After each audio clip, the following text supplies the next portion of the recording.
성도 여러분, 한 주일 동안 평안하셨습니까? 행복한 안식일이 시작되는 첫 시간에 우리의 마음을 하늘로 향할 수 있는 이 귀한 은혜의 시간을 허락하신 하나님께 감사를 드립니다. 오늘 말씀의 제목은 이처럼 사랑하사. 몇 장 몇 절에 이 구절이 이 단어가 있습니까? 우리가 잘 아시는 요한복음 3장 16절입니다. 다 외우시죠? 같이 한번 해보겠습니다. 시작.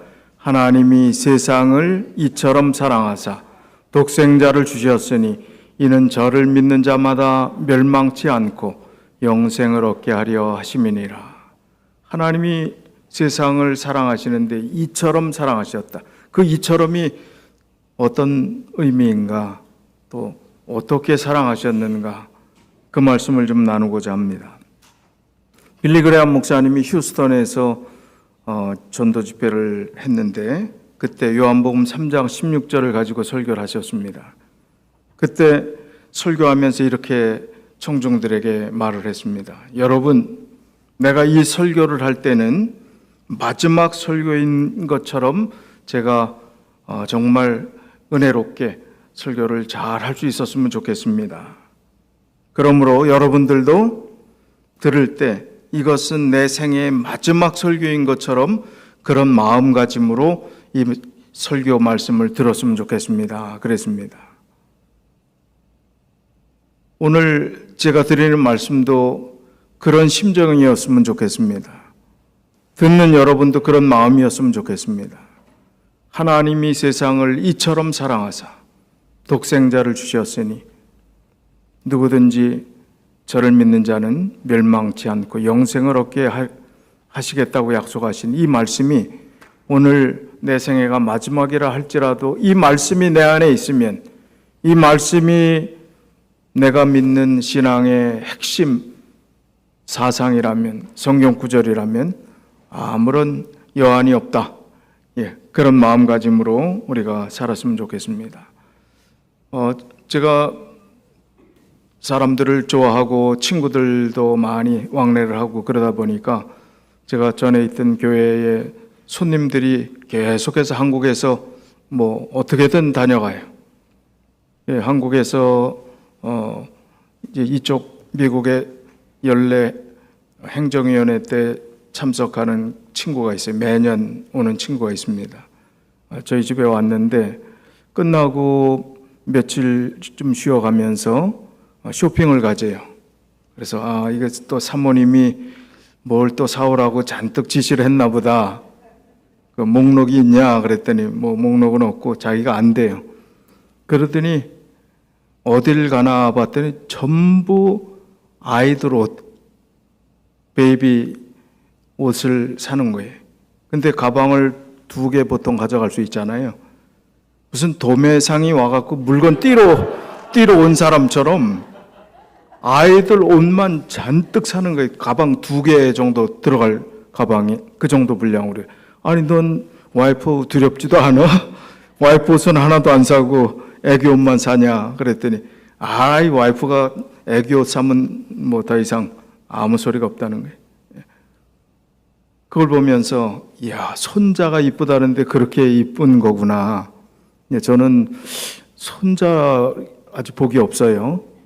날 생각도 안 하고 2016년에 결혼했으면 9년이 지났는데도 아직도 내리사랑이라는 것을 제 친구의 모습을 통해서 좀 느꼈습니다.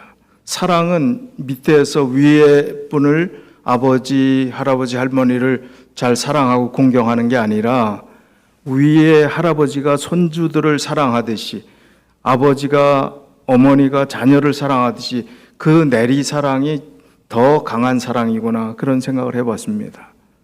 이제 가끔 와이프는 그래요. 아이들이 연락도 잘 안 하고 전화도 잘 안 하고 그런다. 그래, 그럼 제가 하는 얘기가 딱 당신 같은 딸이라고. 와이프도 부모에게 자주 전화하고 그랬냐고요. 저도 마찬가지고 제가 뭐라고 그러면 당신은 부모님한테 얼마나 자주 안부하고 잘했냐 이런 식으로 얘기를 합니다. 밑에서 위에 분 마음은 그렇지 않지만 위에 분들이 아래 자녀들, 손주들을 사랑하는 그 사랑이 더 큽니다. 내리사랑입니다. 하나님이 우리를 사랑하시는 그 사랑은 인간의 내리사랑보다 더 큰 사랑으로 우리를 사랑하시는 분이라는 사실입니다. 시편 103편 13절 14절에 있는 말씀을 보면 아비가 자식을 불쌍히 여김같이 여호와께서 자기를 경외하는 자를 불쌍히 여기시나니 이는 저가 우리의 체질을 아시며 우리가 진토임을 기억하심이로다. 아버지가 자식을 불쌍히 여김같이 하나님께서 자기를 믿는 그러한 사람들을 불쌍히 여기신데 우리가 아주 먼지 같은 존재임을 하나님이 기억하심이로다. 그렇게 말씀하십니다. 우리의 존재나 가치가 진토, 먼지 같은 존재인데 우리의 체질을 아시고 우리의 모든 것을 아신다는 것입니다. 제가 읽는 책 중에서 계속해서 마음속에 들어오는 그 성경 구절은 히브리서 2장 6절에 보면 하나님이 나 같은 존재를 사랑하시고 구원하시고 돌보시고 나 때문에 안절부절하시는 그런 그 표현이 비슷하게 나옵니다. 하나님이 나 같은 존재를 사랑하시고 기억하시고 존중해 주신다니 이건 얼마나 큰 은혜인지 모릅니다. 하나님이 진토와 같은 먼지와 같은 우리 집에서 먼지 하나의 존재가 의미가 있습니까? 전혀 의미 없는 그런 존재와 같은 우리를 진토와 같은 그런 우리를 특별히 사랑하시고 우리의 체질을 아신다. 각각 우리의 형편을 다 아시고 우리의 체질까지 아시는 그 사랑을 베푸시는 분이 우리의 하나님 아버지라는 사실을 생각할 때 우리가 참 얼마나 감사한지요. 그런데 우리가 얼마나 느끼고 살아가고 있느냐 하는 것입니다. 그 사랑이 얼마나 큰데 그 사랑은 당연한 것처럼 아니면 습관적으로 또 형식화돼서 그냥 하나님 사랑 그러면 그냥 막연한 그냥 뭐라 그럴까요?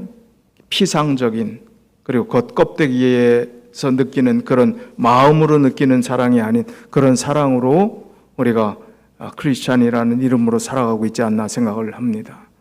짝사랑인 것 같아요. 나는 별로 사랑하지 않는데 상대편이 나를 아주 너무 좋아하는 걸 짝사랑이라고 그러잖아요. 하나님은 우리를 짝사랑하시는 분인 것 같아요. 우리는 거기에 그만큼 반응하지 않는 것 같아요. 너무 신경 안 쓰는 것 같아요. 또 그냥 관심도 두지 않는 것 같아요. 하나님은 그런 사랑을 우리에게 베푸신다고 했습니다. 신명기 1장 31절에 광야에서도 너희가 당하였거니와 사람이 자기 아들을 아름같이 너희 하나님 여호와께서 너희의 행로 중에 너희를 아느사 이곳까지 이르게 하셨느니라. 이스라엘 백성들을 그 사막 광야의 그 땅에서 아들을 사랑하는 그 아들을 안고 보호하고 지켜서 안전한 장소까지 옮겨준 것처럼 이스라엘 백성들을 광야에서 그렇게 인도하셨다. 그 말씀을 모세가 하는 것입니다. 하나님의 우리가 구약의 출애굽의 역사를 보고 출애굽 광야 생활을 보면 하나님의 기적들을 너무 보잖아요. 아침에 구름 기둥, 밤에 불 기둥 그것만 봐도 하나님의 기적이 얼마나 크고 우리와 함께 임재하시는 그 하나님을 느끼잖아요. 그 구름 기둥이 또 밤 지나고 나면 어떻게 돼요? 움직이잖아요. 그 움직이면 이동하는 겁니다. 계속 하나님께서 함께 하시는 걸 보여주시고 기적이 일어나고 만나가 내리고 그 다음에 입었던 옷이 40년 동안 헤어지지 않고 신발이 그대로 있는 그 기적을 보면서도 거기서 반역을 합니다. 고라의 반역이 있고 그 하나님의 능력을 보면서도 그래요. 그리고 어떤 면에서는 그 능력과 기적을 우리가 직접 이스라엘 백성처럼 직접 눈앞에서 보지 못했는데도 불구하고 우리가 믿음을 가지고 신앙생활을 하는 것은 이스라엘 백성보다 조금 더 낫지 않나 그런 생각을 좀 해봅니다. 눈에 그런 기적을 봤는데도 실패하는 것을 봅니다. 그래서 중요한 것은 기적은 우리의 신앙에 어느 정도 도움이 될진 모르지만 그 기적이 우리의 신앙의 첫째 순위가 아니라는 겁니다. 하나님과의 바른 관계예요. 기적을 보았고 하나님의 능력을 알았지만 하나님의 임재 속에서 자기의 마음을 하나님께 드린 하나님의 백성만이 하나님과의 바른 관계를 맺고 하나님의 구속의 계획 그리고 가나안 땅으로 인도하시는 그 모든 여정 속에서 하나님의 뜻을 분별할 수 있었습니다. 안타깝게도 갈렙과 여호수아 외에는 1세대들은 가나안 땅에 들어가지 못했던 그런 안타까운 결과들이 있지만, 그러나 우리의 믿음의 삶 가운데서 우리와 함께 하시며 동행하시며 임재하시며 우리 때문에 그저 안절부절하시는, 우리가 좀 어렵고 힘들면 하나님은 큰 뜻을 가지고 계시고 결론을 가지고 계시기에 우리가 중간에 이해하지 못하고 하나님에 대해서 원망하고 우리 집안에 어떻게 이런 어려운 일들이 계속해서 있을 수 있을까 생각하면서 하나님께 항의도 하고 떼쓰기도 하고 그러지만, 그런 상황 가운데서 하나님께서 모른 척하고 계시는 것 같습니까? 안절부절하신다. A.W. 토저 그 목사님의 글들을 읽어보면서 안절부절하시는 하나님, 그런 어려운 일이 있을 때 결론은 분명히 좋은 것을 준비해 놓으셨는데 그것을 이해하지 못하고 괴로워하고 힘들어하는 우리의 불쌍한 인생들을 바라보면서 하나님은 안절부절하신다는 거예요. 성경에 하나님이 신이시기 때문에 하나님은 졸지도 주무시지도 않는다 시편에 그렇게 말씀하셨지만, 인간적인 언어로 그렇게 표현했지만 뭐 신이 잠을 자든 안 자든 상관없는 존재 아니겠습니까? 하나님은. 그러나 주무시지조차 못한다, 졸지도 않는다는 건 인간적인 측면에서 하나님이 우리를 얼마나 끔찍히 아끼시는지, 또 얼마나 사랑하시는지, 그냥 한시도 우리를 놓지 않는다는 겁니다. 근데 마치 우리는 하나님께로부터 버림받은 존재인 것처럼, 하나님의 손길이 걷어진 것처럼 당하는 일만 생각할 때는 그렇게 생각할 수가 있습니다. 그러나 하나님은 분명한 답을 가지고 계십니다. 이 땅에서 어떠한 일을 당하든지 분명한 답은 변함이 없습니다. 그 변함없는 그 답을 향해서 우리는 믿음을 가지고 그리 아니하실지라도라는 다니엘의 세 친구들이 풀무불 속에 들어갈 때, 그러나 하나님이 도와주시지 않는다 할지라도, 하나님이 도와주실 것을 믿고 들어갔겠어요? 그리 아니하실지라도라는 생각을 더 크게 갖고 들어갔겠어요? 하나님이 도와주시지 않을 것, 여기서 순교당한다 생각하면서 들어갔을 겁니다. 그러나 하나님이 도와주셨지요. 그리 아니하실지라도 나는 변함없이 흔들림 없이 그 믿음 굳세게 믿고 전진하겠습니다. 그게 우리의 신앙이 되어야 합니다. 그래야 하나님께서 우리와 함께 동행하시는 분이시고, 또 때로는 우리의 시야에서 안 보이시는 분처럼 느껴진다 할지라도 그 하나님은 절대로 어디 가시는 분이 아니심을, 그리고 우리가 한결같은 믿음을 가질 때 하나님께서 우리의 결론을 분명히 책임져 주시는 분이심을 우리가 확신하고, 그렇게 이 험난한 세상을 믿음으로 살아가야 하겠습니다. 로마서 5장 6절 11절에 보니까 우리가 아직 연약할 때에, 그 다음에 8절은 우리가 아직 죄인 되었을 때에, 10절에 곧 우리가 원수 되었을 때, 하나님을 알지 못했을 때, 하나님과의 바른 관계를 맺지 못하고 세상이 우선순위였고 죄된 삶이 우리의 삶의 오히려 순위가 하나님보다 더 앞섰던 그런 때에, 죄에 얽매여서 사는 그 삶에 죄책감도 없이 살아갔던 그런 때에 하나님께서는 우리를 먼저 사랑하셨다고요. 우리가 아직 연약할 때에 기약대로 그리스도께서 경건치 않은 자를 위하여 죽으셨도다. 의인을 위하여 죽는 자가 쉽지 않고 선인을 위하여 용감히 죽는 자가 혹 있거니와, 우리가 아직 죄인 되었을 때에 그리스도께서 우리를 위하여 죽으심으로 하나님께서 우리에게 대한 자기의 사랑을 확증하셨느니라. 그러면 이제 우리가 그 피를 인하여 의롭다 하심을 얻었은즉 더욱 그로 말미암아 진노하심에서 구원을 얻을 것이니, 곧 우리가 원수 되었을 때 그 아들의 죽으심으로 말미암아 하나님으로 더불어 화목되었은즉 화목된 자로서는 더욱 그의 살으심을 인하여 구원을 얻을 것이니라. 이뿐 아니라 이제 우리로 화목을 얻게 하신 우리 주 예수 그리스도로 말미암아 하나님 안에서 또한 즐거워하느니라. 하나님의 사랑이 그렇습니다. 내리 사랑이 그야말로 희생적이고 따지지 않고 또 내가 손해보는지 또 득이 있는지 생각하지 않고 그저 내리사랑으로 사랑하는 그 사랑보다 더 큰 사랑으로 하나님께서 사랑하신다는 거예요. 우리가 아직 연약할 때에 먼저 찾아오셨다는 겁니다.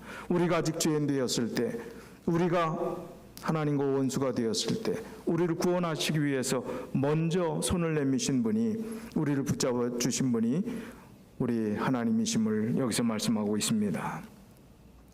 돈 리차드슨이라는 분은 인도네시아의 선교사로 아주 오랜, 그의 거의 평생을 그 선교지에서 보낸 분입니다.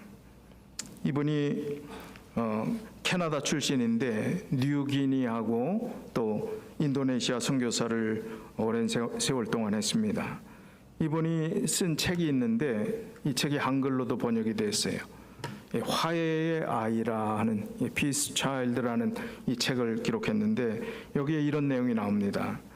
어느 날 그동안 많이 공들였던 그 한 부족을 이제 계속 방문하고 있었는데 그 부족이 이름이 사위 부족이에요. 사위. 뭐 우리 사위, 그 사위가 아니라 발음이 그렇다는 얘기. 사위 부족. 예. 그 사위 부족과 이웃 부족 간에 이제 전쟁이 일어났습니다.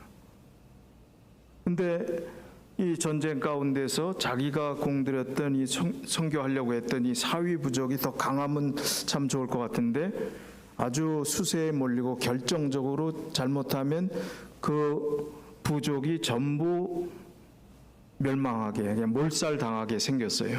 그러니까 이 사위 부족의 추장이 조건을 내겁니다. 그렇다면 나의 후계자인 내 아들을 당신 부족에게 줄 테니까 이 내 아들을 제물로 삼아서 그 신께 드리고 이 전쟁을 평화롭게 끝내자. 그것이 받아들여져 갖고 그 아들을 그 이웃 부족에게 드려서 그 이웃 부족이 그냥 불에 태워 갖고 죽였어요. 그 아들을 희생 제사를 드렸다는 겁니다. 자기들 신, 부족 신들이 다 다르니까.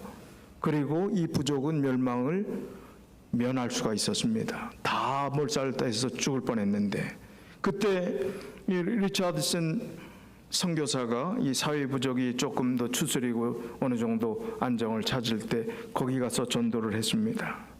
그 전도할 때 무슨 얘기를 했겠어요? 성경 구절, 어떤 성경 구절 얘기했겠어요? 요한복음 3장 16절을 얘기했습니다. 그 성경 구절을 이해했을까요? 그 사람들이? 너무나 잘 이해하는 거지요. 자기 추장의 아들이 누구 때문에 죽었다고 해요? 우리 부족을 살리기 위해 죽었다는 그 사실들을 분명히 깨닫고 느꼈던 이 부족이 예수 그리스도를 발견하고 그리고 예수 그리스도 안에서 온 부족들이 그리스도인이 되었다는 그 이야기가 이 책 속에 담겨져 있는 화해의 아이입니다. 그 추장의 아들이 화해의 아이가 되었습니다. 그런 것처럼 예수 그리스도가 화해의 아이가 되어서 이 땅에 성육신하여 우리의 죽을 수밖에 없는 죄를 대신해서 희생 제물이 되셨다는 이 사실이, 이것은 우리가 아무리 생각해도 너무나 신비로운 일입니다. 하나님이신 분이 어떻게 먼지 같은 존재인 나를 위해서 생명까지 버릴 수가 있을까? 조금 적선하듯이 그저 뭐 조금 던져줘도 될 것 같은데 생명까지 버리시다니, 이 신비를 우리가 평생 연구하고 깨닫고 뭐 그야말로 금광을 캐듯이 캐어낸들 우리가 얼만큼 이해할 수 있겠습니까? 이해할 수 없는 신비입니다. 그러나 그런 신비로운 일을 하나님께서 그 아들 독생자를 우리에게 주셨습니다. 하나님 왜 우리를 사랑하셨습니까? 물으면 하나님이 뭐라고 대답하실 것 같으세요? 이유가 있나요? 우리가 사랑받을 자격이 있나요? 뭘 좀 잘해서? 이쁘게 보인 게 있습니까? 아니에요. 저는 이 시를 보면서 하나님께서는 우리를 왜 사랑하시냐 이렇게 우리가 물으면 뭐라고 답하신다고요? 그냥. 문삼석 시인, 동시 아이들 시를 쓰는 분이 이런 시를 썼는데 그 책 제목이 그냥이에요. 이 대표시예요. 아주 짧지요. 근데 이 시가 얼마나 좋은지. 엄마는 내가 왜 좋아? 그냥. 넌 왜 엄마가 좋아? 그냥. 끝이에요, 시가.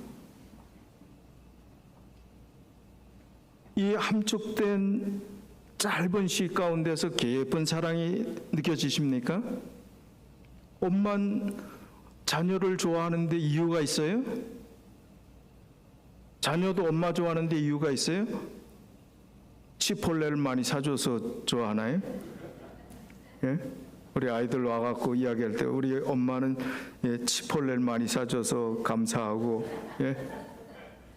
꼭 그래서 감사하진 않겠지만, 그냥. 하나님이 우리를 사랑하시는 그 사랑이 그냥. 우리가 한 건 아무것도 없어요. 잘난 거 아무것도 없습니다. 하나님을 위해서 한 거 없습니다. 그냥 사랑하시는 게 하나님이 우리를 사랑하시는 그 사랑이 얼마나 큰지 저는 이 시가 너무너무 멋있습니다. 그리고 제가 수많은 시들을 읽었지만 그 중에 탑이에요. 탑. 그냥 외우겠죠? 시 같지도 않은 시 같은데 깊이가 있어요. 엄마 내가 왜 좋아? 그냥.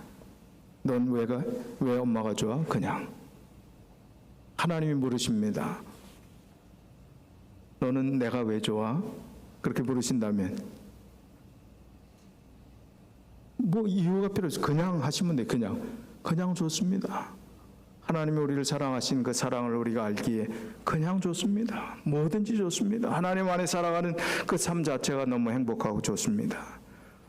우리의 날마다의 고백이 그런 고백이 되어야 되지 않겠습니까? 그냥 하나님 안에서 어쩔 줄 모르는 기쁨, 감사함, 구원받은 백성으로서 나 같은 죄인을 구원하신 그 하나님의 사랑이 얼마나 큰 것인가를 생각할 때 참 아무리 표현해도 그것은 지나치지 않는, 인간의 언어로는 표현할 수 없는 그런 사랑이 하나님께서 우리에게 베푸신 사랑입니다. 요한일서 4장 9절 10절에 하나님의 사랑이 우리에게 이렇게 나타난 바 되었으니 하나님이 세상을 이처럼 사랑하사, 여기도 이렇게 나타난 바 되었으니 하나님이 자기의 독생자를 세상에 보내심은 저로 말미암아 우리를 살리려 하심이니라. 사랑은 여기 있으니 우리가 하나님을 사랑한 것이 아니요 오직 하나님이 우리를 사랑하사 우리 죄를 위하여 화목제로 그 아들을 보내셨음이니라. 우리가 사랑했다고요? 아니요. 우리가 사랑한 것이 아니라 오직 하나님이 우리를 사랑하사 우리 죄를 위하여 화목 제물로 예수 그리스도를 보내셨다는 거예요. 우리를 구원하기 위해서. 데살로니가후서 2장 13절에 주의 사랑하시는 형제들아 우리가 항상 너희를 위하여 마땅히 하나님께 감사할 것은 하나님이 처음부터 너희를 택하사 성령의 거룩하게 하심과 진리를 믿음으로 구원을 얻게 하심이니. 하나님이 우리를 처음부터 택하셨다. 우리가 어떻게 정말 잘 보이고 잘해서 택한 것이 아니라 하나님이 우리를 사랑하시는 데는 이유가 없다는 것입니다. 사도행적 552쪽, 553쪽에 이렇게 말씀하십니다. 그리스도께서 하늘 법정에서 당신의 교회, 곧 당신께서 보혈로 속전을 지불하신 이들을 위하여 탄원하고 계신다. 여러 세기나 여러 시대가 흐를지라도 그분의 속죄의 희생의 효력을 감소시킬 수 없다. 생명이나 사망이나 높음이나 깊음도 우리를 그리스도 예수 안에 있는 하나님의 사랑에서 끊을 수 없는 것은 우리가 그분을 매우 단단히 붙잡았기 때문이 아니라 당신께서 우리를 매우 단단히 붙잡으셨기 때문이다. 우리의 구원이 우리 자신들의 노력에 달려 있다면 우리는 구원을 얻을 수 없을 것이다. 그러나 우리의 구원은 모든 약속의 배후에 계신 분에게 의존되어 있다. 우리가 그분을 붙잡은 것이 비록 약한 듯이 보일지라도 그분의 사랑은 맏형의 사랑과 같다. 우리가 그분과의 연합을 유지하는 한 아무도 그분의 손에서 우리를 빼앗아 갈 수 없다. 참 은혜로운 말씀이지요. 우리가 주님의 손을 붙잡은 것 같지만 아니라는 겁니다. 주님이 우리 손을 붙잡았다고요. 내가 놔도 떨어지지 않도록 주님께서 붙잡으셨다는 것입니다.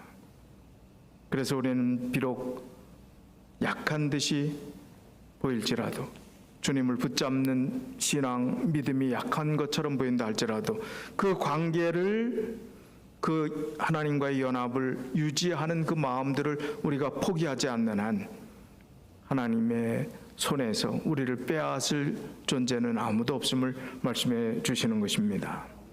로마서 8장 38절 39절에 그래서 이 말씀을 했습니다.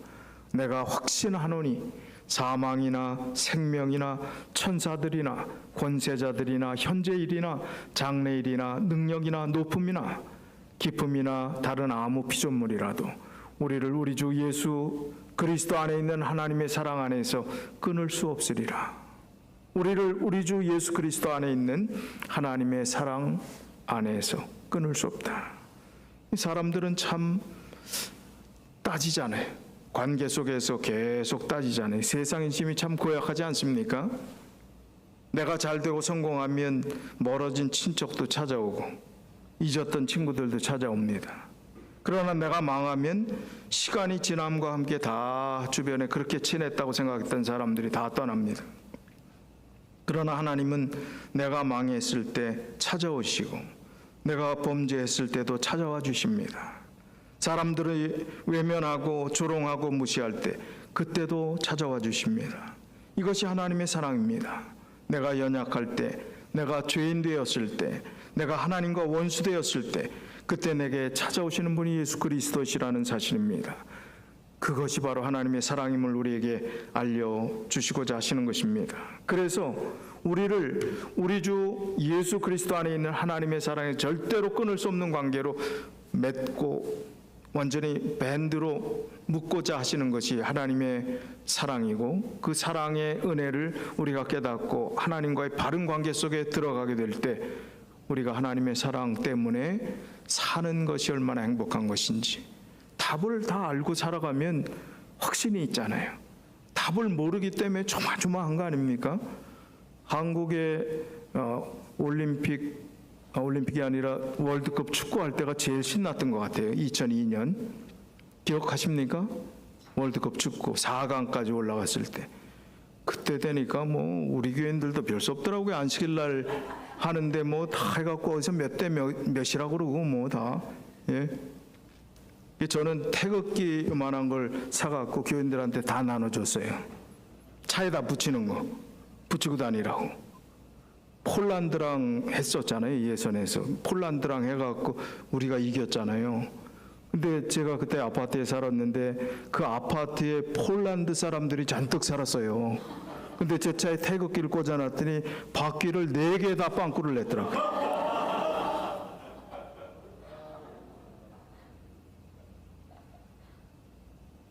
우리가 하나님 안에서 살아가는 그 삶의 가치가 얼마나 참 귀하고 값어치가 있는지, 월드컵 때 우리는 그거 미국 시민권 가졌으면서도 무슨 그렇게 대한민국을 응원하시는지, 아무리 뭐 시민권 가졌어도 한국 뭐 그냥 속에서 막 열이 나잖아요. 막 신이 나고.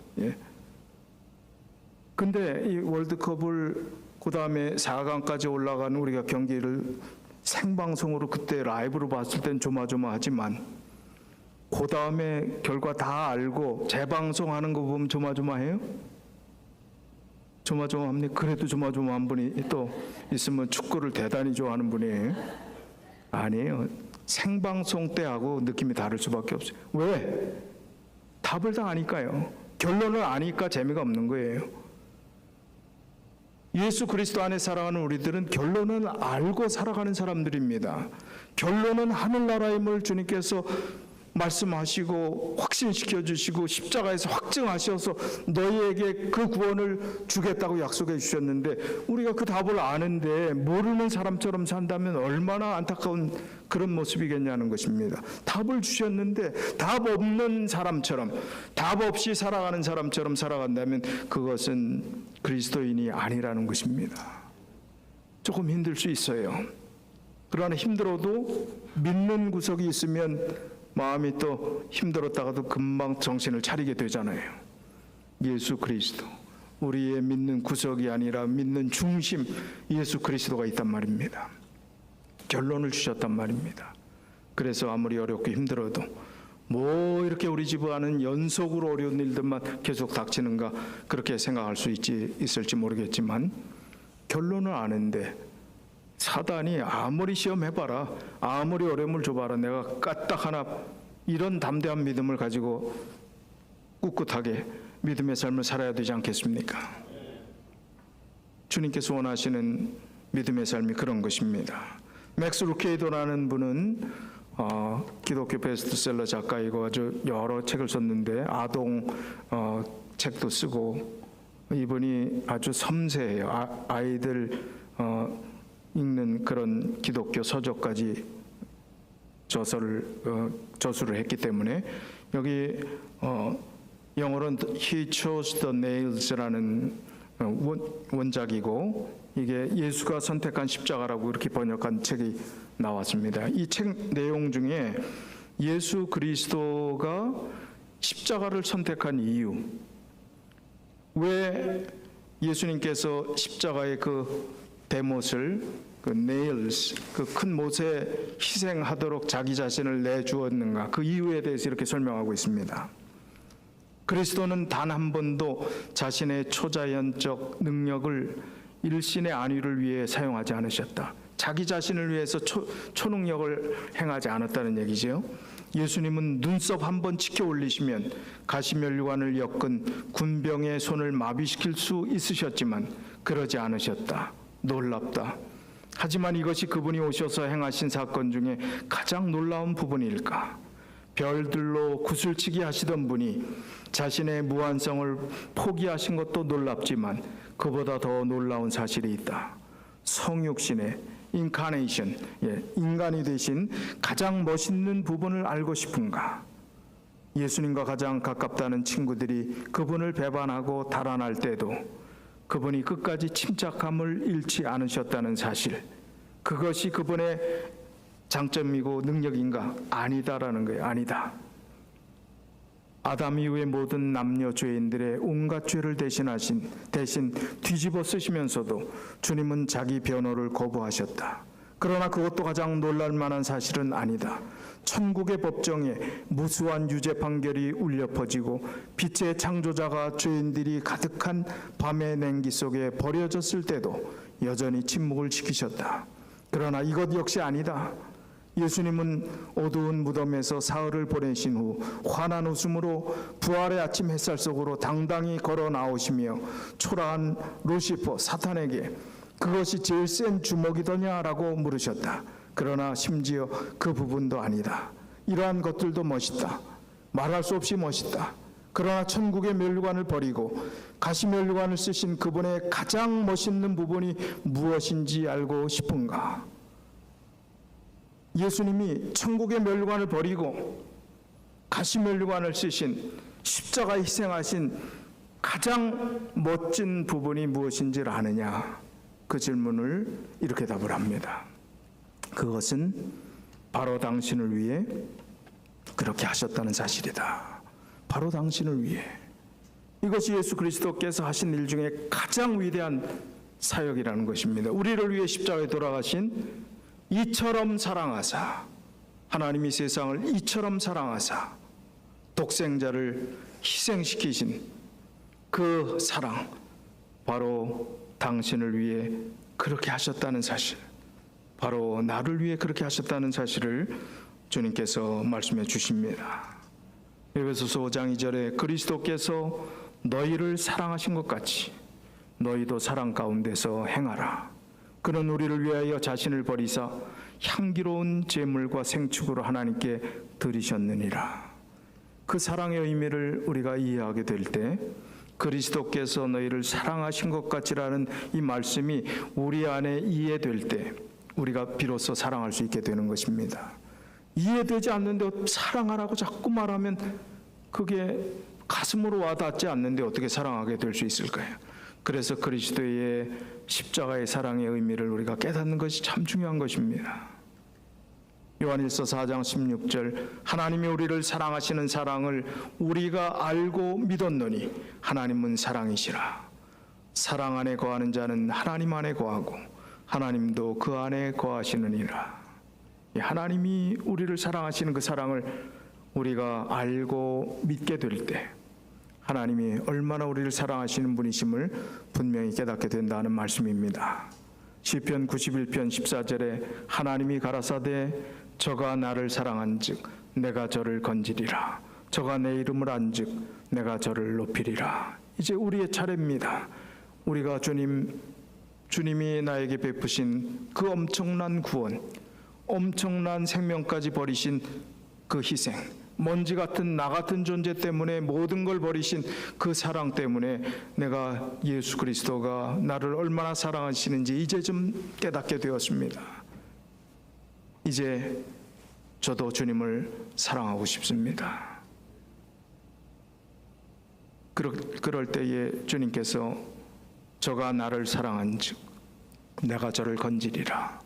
저가 내 이름을 안즉 내가 저를 높이리라 하는 최종 결론에 해당되는 그런 은혜를 우리에게 베풀어 주신다는 말씀입니다. 이사야 43장 1절에 야곱아 너를 창조하신 여호와께서 이제 말씀하시느니라. 이스라엘아 너를 조성하신 자가 이제 말씀하시느니라. 너는 두려워 말라라. 내가 너를 구속하였고 내가 너를 지명하여 불렀나니 너는 내 것이라. 이렇게 확신 있고 자상하게 말씀할 부모가 있습니까? 예. 하나님이 우리를 사랑하시는 그 사랑은 그 어떤 부모의 지고지순한 그런 사랑보다 더 깊고 강력하다는 것을 이 말씀을 통해서 우리가 깨달을 수 있습니다. 이제 우리는 마지막 주님께 이렇게 고백해야 되겠습니다. 시편 18편 1절 우리 다 같이 하겠습니다. 시작.